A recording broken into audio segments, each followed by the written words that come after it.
pagpasali sa John B. Molo nga lalaki nangin babayi. That will be a mess. Gani ari tutukanta ang Mess in Trams 2010 sa John B. Molo. Tutukanta na.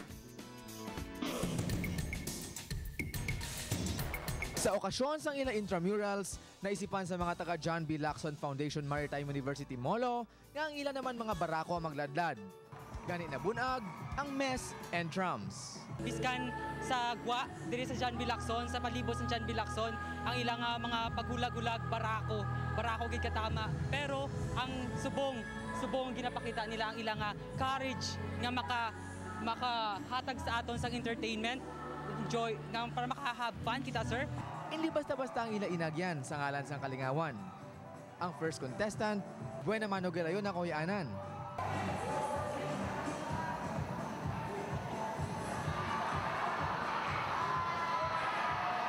May kabayo ang forma. May nag-idolize kay Venus Ra. Good evening, ladies and gentlemen. Standing in front of you is Miss Vinnie Ra. Kad kung ano-ano pa ang madumduman. Good evening, ladies and gentlemen. My name is Maria Carapata Manuta Paramulata.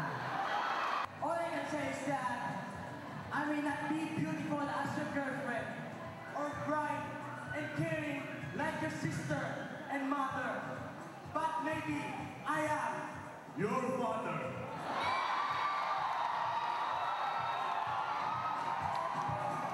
Sa ila sportswear competition, ilagin balikan ang mga hampang nga ilagin dakan.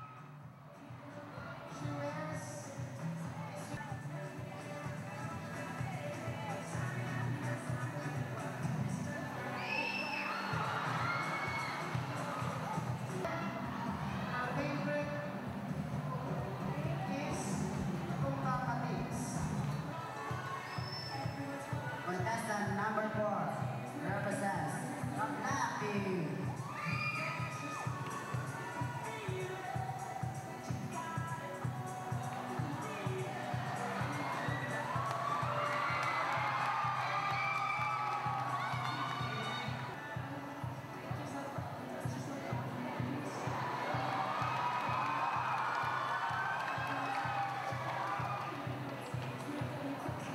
Wala man sa amin nagpaulihi sa pagsabat sini nga pamangkot.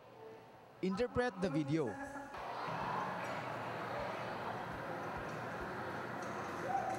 Para sa akin, sinusubukan lang ng biker na kung may siyang talagang bike niya.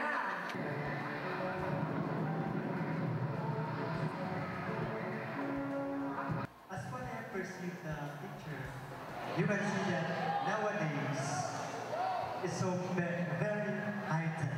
As what you can see, the ducks can fly with rockets. That's all. Thank you. Gani sa sulod sang isa ka gabi, ang gamay nga kahuyanan sang iban nagdulot sang kalingawan sa tanan. Di ba na? Di ba na? Di ba na?